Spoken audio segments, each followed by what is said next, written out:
Halo semua, kali ini saya akan membawakan alur cerita dari drama Korea yang berjudul The Golden Spoon. Cerita yang dibawakan sangatlah unik dan mengisahkan tentang seorang pria yang sangat miskin namun mendapatkan kesempatan untuk menjadi kaya dengan cepat. Tanpa berlama-lama, mari kita langsung saja yuk masuk ke dalam alur ceritanya. Cerita ini akan berfokus pada seorang pria bernama Lee Seung-chun. Dia adalah salah satu siswa dari sekolah elit yang mayoritas dihuni oleh siswa dari keluarga kaya. Akan tetapi, tak seberuntung teman-temannya yang lain, Lee Seung-chun sendiri berasal dari keluarga miskin. Ayahnya adalah seorang pengangguran yang menghabiskan waktunya sebagai seorang pembuat webtoon yang tidak populer dan tidak menghasilkan pendapatan. Sedangkan ibunya bekerja serabutan dengan pendapatan yang hanya mencukupi untuk kebutuhan sehari-hari saja. Lee Seung-chun juga memiliki seorang kakak perempuan yang bekerja di sebuah salon. Hampir semua siswa di sekolah ini adalah anak-anak orang kaya, termasuk seorang anak yang bisa dikatakan paling kaya raya, bernama Hwang Tae-young, yang merupakan anak dari direktur grup Doshin. Lee Seung-chun sendiri bisa masuk ke sekolah elit ini karena kecerdasan akademiknya yang sangat tinggi. Dan dia tidak malu untuk membantu keuangan keluarganya dengan menjadi kasir di supermarket dan mengantarkan makanan. Saat sedang bekerja di supermarket, temannya, Jin-suk, datang dan memamerkan sepatu baru miliknya. Ternyata itu adalah sepatu yang selama ini mereka idamkan, tetapi karena mereka berasal dari keluarga miskin, sepatu tersebut hanya menjadi hayalan belaka. Lee Seung-chun merasa senang melihat Jin-suk mengenakan sepatu itu, namun ternyata hal itu adalah perpisahan terakhirnya dengan Jin-suk. Karena setelah ia pulang dari tempat kerja Lee Seung-chun, Jin-suk memutuskan untuk bunuh diri bersama keluarganya karena mereka tidak mampu lagi membayar hutang kepada rentenir, dan ditambah lagi ia mendapatkan kabar tentang rencana penggusuran rumahnya oleh grup Doshin.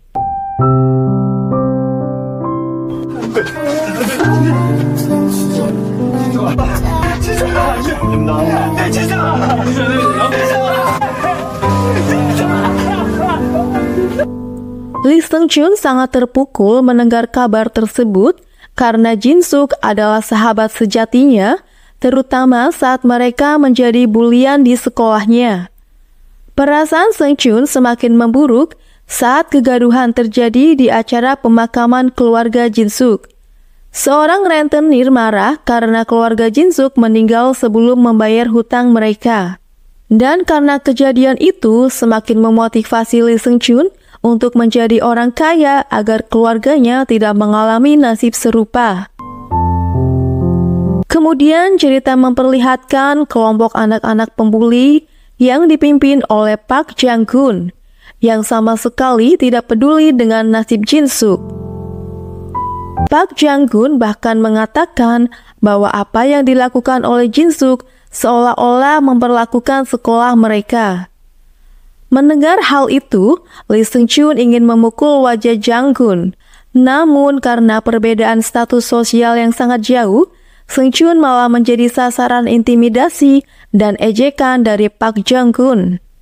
Beruntung Tae-young, si anak paling kaya datang dan terlihat bahwa Jang-gun sangat takut pada Tae-young yang memiliki kekayaan lebih dari mereka. Hal ini menunjukkan betapa besar pengaruh status sosial di lingkungan mereka. Setelah itu, Lee Seung-chun kembali bekerja di minimarket dan di sana dia bertemu dengan seorang karyawan cantik bernama Ju-hee. Ju-hee sangat terkesan melihat keterampilan Seung-chun dalam menyelesaikan semua pekerjaannya, meskipun mereka berusia sama dengannya. Kemudian cerita memperlihatkan keluarga Seung-chun yang dikunjungi oleh beberapa rentenir yang menagih hutang di rumah mereka. Dengan sedikit kecerdikannya, Seung-chun beralasan bahwa ayahnya yang bertanggung jawab untuk membayarnya, padahal ayahnya sedang bersembunyi. Meskipun keluarga Seungchun memiliki banyak masalah, mereka tetap memiliki hubungan yang romantis karena orang tua mereka sangat menyayangi Seungchun. Di sisi lain, cerita juga memperlihatkan kehidupan Taeyong, si anak paling kaya. Meskipun dia memiliki semua kemewahan dan fasilitas yang ia punya, Taeyong terlihat tertekan karena ayahnya sangat protektif dan ingin memastikan bahwa Taeyong layak mewarisi grup Doshin di masa depan.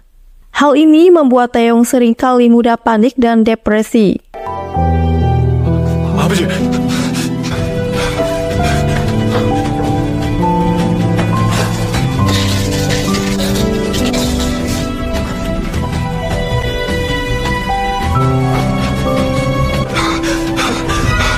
Pada keesokan harinya, saat Seungchun sedang berjalan, secara tidak sengaja bertemu dengan seorang nenek penjual barang antik di pinggir jalan. Seungchun tertarik pada sebuah sendok emas dan nenek itu mengatakan bahwa sendok itu akan mengabulkan keinginan Seungchun, yaitu menjadi orang kaya. Dengan syarat bahwa Seungchun harus makan di rumah orang kaya yang seusianya sebanyak 3 kali. Awalnya, Seungchun tidak percaya dengan perkataan nenek penjual tersebut, terlebih lagi karena harga sendok emas tersebut adalah 30.000 won. Namun akhirnya, Seungchun tetap membeli sendok emas itu dan kesempatan untuk mencoba kebenaran sendok emas tersebut muncul ketika Seungchun diundang ke rumah Taeyong. Karena diundang oleh Park Jong-kun untuk memberikan tugas yang telah selesai dikerjakannya.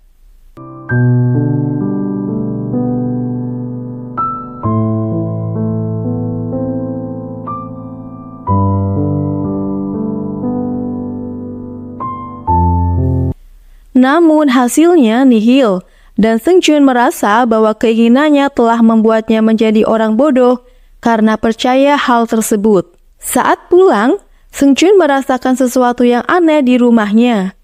Dia menemukan sebuah surat permintaan maaf dari ibunya dan melihat suasana sekitar yang membuatnya terkejut. Seungchun merasa syok karena semua anggota keluarganya mati bunuh diri.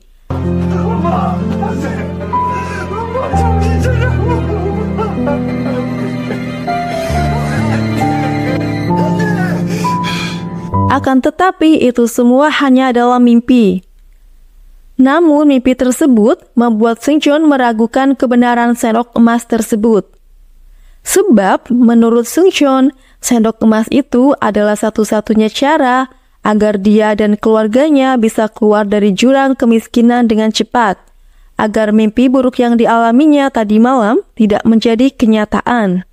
Seungchun mulai mencari informasi tentang grup Doshin agar dia bisa mendekati Taeyong dan kembali makan di rumah mewahnya untuk memenuhi syarat dari sendok emas tersebut, yaitu makan 3 kali di rumah orang kaya.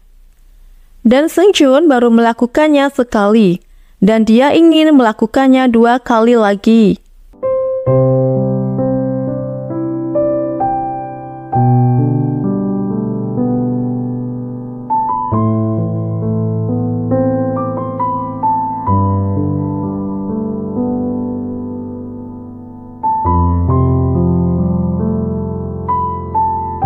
Hingga suatu kesempatan muncul ketika Taeyong yang bingung menghadapi tugas investasi yang diberikan ayahnya mengenai perusahaannya.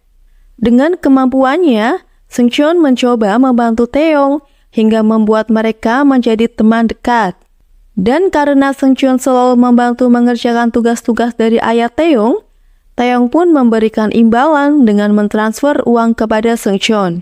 Hingga pada suatu waktu, Taeyong datang ke tempat kerja Seungchun dan memberikan sejumlah uang tunai padanya. Dan Taeyong mengatakan bahwa Seungchun adalah teman sejatinya. Namun, pasti ada orang yang iri dengan kedekatan Taeyong dan Seungchun. Tak berselang lama, pengumuman hasil ujian kelas pun diumumkan. Semua siswa terlihat antusias melihat hasil ujian mereka. Dan Seungchun masuk ke dalam 30 besar dalam ujian kali ini. Sementara Park Jang-gun yang tidak masuk ke dalam 30 besar, ia merasa kesal, membuatnya langsung menyerang Seungcheon di tempat yang sepi.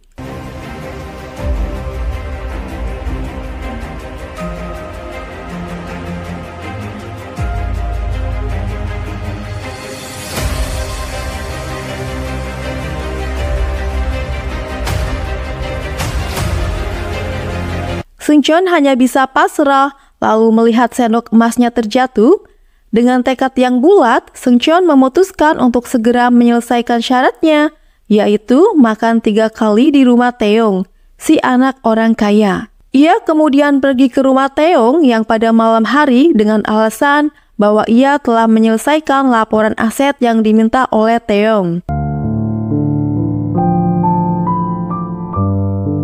Dan tak lupa, Seungcheon pun meminta makan di rumahnya dengan menggunakan sendoknya sendiri. Hal ini membuat ibu tiri Taeyong merasa sedikit aneh karena ia membawa sendok sendiri.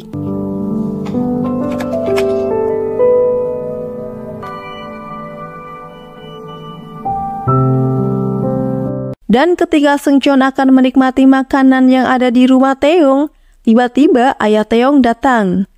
Dan Taeyong seketika langsung ketakutan karena ayahnya pernah mengatakan bahwa teman itu tidak berguna dan hanya akan membuang-buang waktu saja.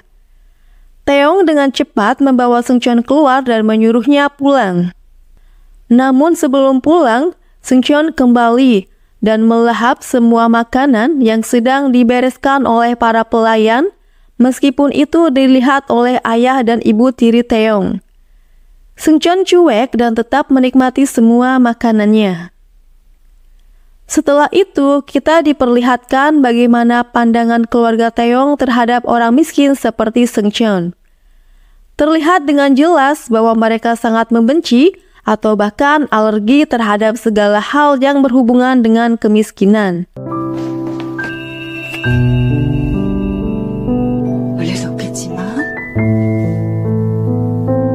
Ayah Taeyong menyadari bahwa laporan-laporan yang diberikan oleh Taeyong kepadanya yang semakin baik selalu dikerjakan oleh Seungcheon. Hal ini membuat ayah Taeyong murka terhadap Taeyong karena dianggap tidak kompeten. Ayahnya pun mulai merencanakan untuk menjauhkan Taeyong dan Seungcheon dengan cara apapun. 죄송합니다, 아버지. 저 아버지한테 칭찬 받고 싶어서. 아버지. Saat di sekolah, kelas Seungcheon kedatangan murid baru, yaitu Juhi, anak dari direktur TV yang tak lain adalah teman sepekerjaan Seungcheon di Toserba. Namun, Seungcheon mendapati masalah ketika ia dan orang tuanya dipanggil oleh pihak sekolah atas tuduhan pemerasan terhadap Taeyong dengan bukti transfer uang dari Seungcheon.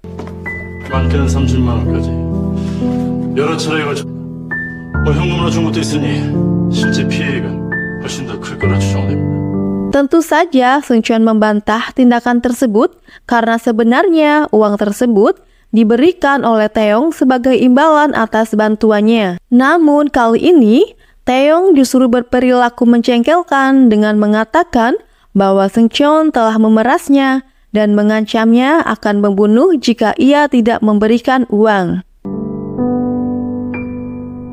Atas tindakan tersebut, pihak sekolah tanpa melakukan investigasi apapun untuk mengetahui siapa yang benar dan salah, langsung merencanakan untuk mengeluarkan Seungcheon.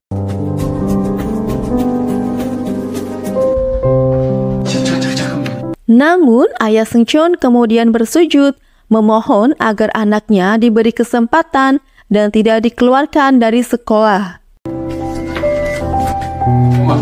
Setelah kejadian itu, di tepi sungai Han saat cuaca sedang hujan, Seungcheon meratapi nasibnya yang selalu diinjak-injak oleh orang-orang kaya. Namun tak lama kemudian, Taeyong datang ke sana, terlihat ketakutan karena telah berbicara secara tidak benar dan membuat Seungcheon terancam dikeluarkan dari sekolahnya. Hingga mereka pun terlibat dalam sebuah perdebatan dan tanpa sengaja, Taeyong mendorong Seungcheon hingga hampir terjatuh ke sungai Han. Kemudian, Taeyong berusaha menolong Seungcheon Namun akhirnya Seungcheon jatuh ke dalam sungai.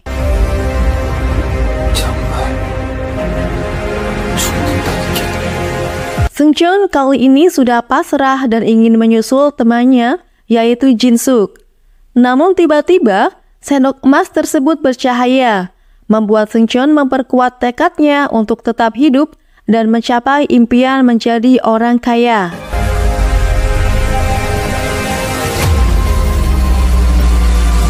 Sementara itu, Taeyong berusaha menghubungi polisi dan mencari keberadaan Seungcheon. Dengan ajaibnya, Seungcheon berhasil selamat dan segera pergi ke rumah Taeyong. Dia kemudian bertemu dengan ayahnya. Taeyong memohon bantuan untuk memberinya makan karena dia sangat kelaparan. Mungkin karena merasa iba atau mungkin karena kebaikannya, ayah Taeyong mengizinkan Seungcheon makan di rumahnya.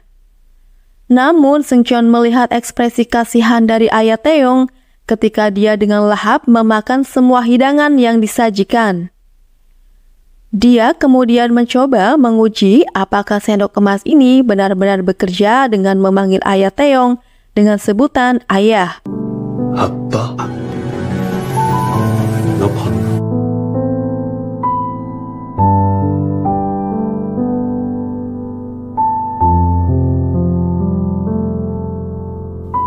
Namun hal tersebut malah membuat ayah Taeyong marah dan kecewa. Dengan perasaan kecewa, Seungcheon kemudian membawa sendok emas miliknya dan pergi dari rumah Taeyong. Namun keajaiban terjadi ketika Ju-hee datang ke sana. Ia menampar pipi Seungcheon dan mengatakan bahwa Taeyong telah memfitnah Seungcheon. Hal ini menandakan bahwa sendok emas yang ajaib tersebut benar-benar bekerja. Namun tak lama kemudian, pihak kepolisian datang dan ingin bertemu dengan Taeyong karena Seungcheon tiba-tiba menghilang di dekat Sungai Han. Meskipun sebenarnya kita tahu bahwa Seungcheon berada di sana. Orang yang hilang sebenarnya adalah Taeyong yang sekarang telah bertukar tempat dengan Seungcheon. Ketika berada di kantor polisi, Seungcheon yang sekarang berpura-pura menjadi Taeyong dengan mudah keluar meskipun bukti menunjukkan bahwa Taeyong terlibat dalam tindakan yang fatal. Ibu Seungcheon yang kebetulan berada di sana tidak mengenal anaknya dan mengira bahwa itu adalah Taeyong. Ia kemudian menanyakan kondisi anaknya yang terakhir terlihat bersama Taeyong. Seungcheon sendiri tidak dapat menjawab apapun karena ia masih bingung dengan situasinya. Karena berada di luar, Seungcheon mencoba menghubungi ponsel Taeyong. Namun ponsel tersebut dijawab oleh seseorang yang misterius. Tidak lama kemudian, keberadaan Taeyong ditemukan dan ia berada di sebuah rumah sakit. Dengan cepat, ibu dan keluarganya datang ke sana. Taeyong tidak sadarkan diri seperti yang dialami oleh Seungcheon setelah pertukaran tempat mereka. Di sisi lain, Seungcheon berusaha memastikan keberadaan Taeyong. Terlihat bahwa sekarang posisinya telah digantikan oleh Taeyong, sementara dirinya menggantikan posisi Taeyong sebagai anak orang kaya sesuai impiannya. Namun meskipun begitu, Seungcheon masih memikirkan kondisi keluarganya meskipun ia kini hidup di dunia yang sangat berbeda. Di sisi lain, orang tua Taeyong mencoba menyelidiki siapa yang melaporkan kejadian itu kepada polisi. Mereka yakin bahwa orang tersebut mengenal Taeyong dan juga Seungcheon karena ia dapat mengenali mereka dalam keadaan gelap. Kehidupan mewah yang selama ini Seungcheon impikan akhirnya menjadi kenyataan.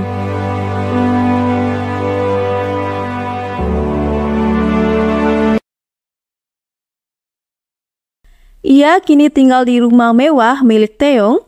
Pada awalnya, ia mengalami kesulitan dalam beradaptasi dengan kehidupan barunya.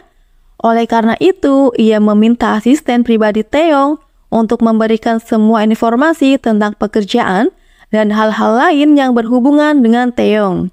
Seungcheon kemudian menyadari bahwa ada 3 kesempatan bagi dirinya untuk bertukar kembali dengan kehidupan awalnya. Kesempatan pertama adalah 1 bulan setelah pertukaran, yang kedua adalah setahun setelah pertukaran, dan yang terakhir adalah 10 tahun setelah pertukaran. Saat ini, Seungcheon mulai menikmati menjadi anak orang kaya. Mulai dari pakaian mewah hingga pergi ke sekolah dengan mobil mewah. Semua murid di sekolahnya melihatnya sebagai anak orang terkaya. Tidak seperti sebelumnya, di mana dia dianggap sebagai seorang kuman dan hanya mengganggunya. Namun, karena masih belum terbiasa menjadi Taeyong, Seungcheon tanpa sadar duduk di bangku yang dulu dia tempati. Hal itu membuat para siswa bingung dengan tingkah lakunya sebagai Taeyong dan Seungcheon yang baru. Namun dengan cepat, dia menghentikan tindakan Janggeun yang selalu mengintimidasi teman-temannya yang dianggap canggung, hal yang tidak bisa dilakukan sebelumnya. Tiba-tiba, Juhi datang menghampirinya dan mengatakan bahwa tindakan memfitnah Seungcheon adalah tindakan pengecut. Ternyata masih ada orang yang peduli padanya meskipun kehidupannya berubah. Di sisi lain, Taeyong yang masih belum bisa masuk sekolah terkejut karena ingatan masa lalunya yang tidak sepenuhnya hilang. Dia teringat bahwa dulu, dalam keadaan apapun dia harus pergi ke sekolah, bahkan saat sedang sakit. Jika tidak, ayahnya akan marah. Namun dalam kehidupannya sekarang, setelah bertukar tempat dengan Seungcheon, intimidasi dari anak-anak yang dulu dia alami tidak ada lagi. Malah dia mendapatkan kasih sayang yang belum pernah dia rasakan sebelumnya sebagai Taeyong si anak kaya. Seungcheon sendiri kini menikmati kehidupannya sebagai anak orang kaya dengan berbelanja pakaian mahal. Dia mencoba membeli beberapa pakaian untuk diberikan kepada keluarganya yang dulu. Kemudian, dia mencoba mengobrol dengan ayahnya Taeyong yang terlihat keras. Ayah tersebut langsung bertanya mengapa Taeyong yang sekarang menghamburkan uangnya tidak seperti sebelumnya. Namun Seungcheon dengan cepat memberi alasan bahwa dia ingin mencoba sesuatu yang berbeda. Tidak lama kemudian, ayah Juhi datang bersama Juhi sendiri. Seungcheon menyadari bahwa Juhi dan Taeyong telah bertunangan. Namun Juhi mengumumkan bahwa dia ingin membatalkan pertunangan mereka karena pertunangan tersebut hanya dibuat untuk kepentingan kerjasama perusahaan.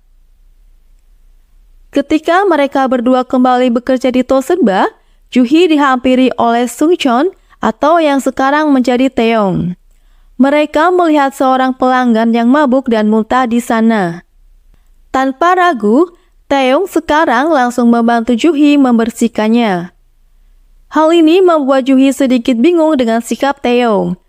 Karena Taeyong yang dulu dia kenal tidak mungkin mau atau bisa membersihkan lantai yang kotor seperti itu. Ketika pulang, Juhi menanyakan tindakan yang dilakukan oleh Seungcheon saat membersihkan lantai dari muntahan pelanggan yang mabuk. Dia terkesan dengan ketelatenan Seungcheon dan menyadari bahwa orang yang setidaknya pernah bekerja di Toserba sebelumnya bisa melakukannya. Dia terkesan dengan ketelatenan Seungcheon dan menyadari bahwa orang yang setidaknya pernah bekerja di Toserba sebelumnya bisa melakukannya. Suasana menjadi canggung ketika Juhi tiba-tiba terjatuh, tetapi berhasil dipeluk oleh Seungcheon dan membuat Juhi salting dibuatnya.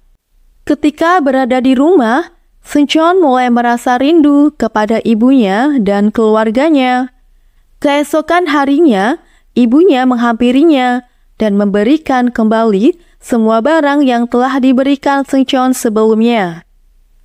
Kemudian, ibunya memberikan pesan agar Seungcheon tidak lagi mengganggu anaknya.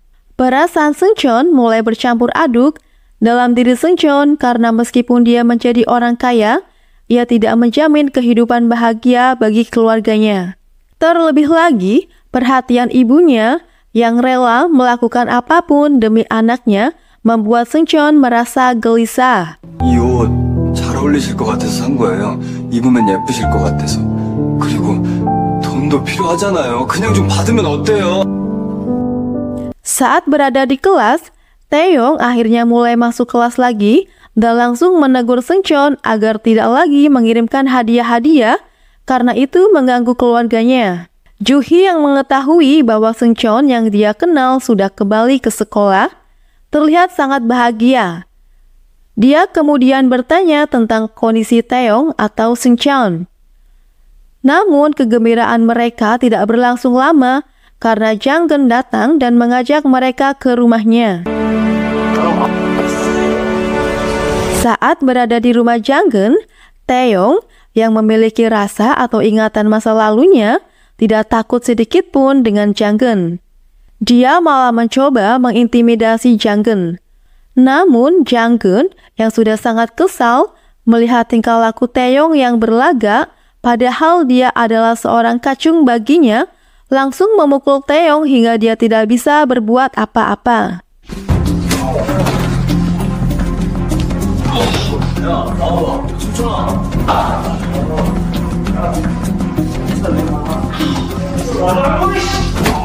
Di sisi lain, Seungcheon mendapatkan kabar bahwa Taeyong telah dibawa ke rumah Jang-geun.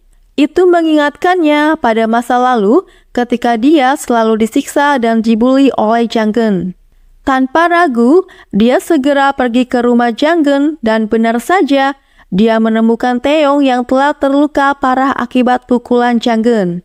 Dengan emosi dan rasa dendam yang dulu tidak dapat ia ekspresikan, Seungcheon yang sekarang menjadi Taeyong si anak orang paling kaya membalas intimidasi kepada Jang-geun dengan menggunakan senapan. Hal ini membuat Jang-geun berlutut meminta maaf.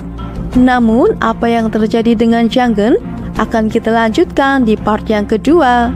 Bagi teman-teman yang menyukai alur cerita drama ini, jangan lupa tinggalkan komentar dan dukung terus channel ini agar kami semakin bersemangat untuk melanjutkan alur ceritanya. Terima kasih sudah menonton, semoga kalian bisa memahami alur cerita ini. Sampai jumpa, bye-bye.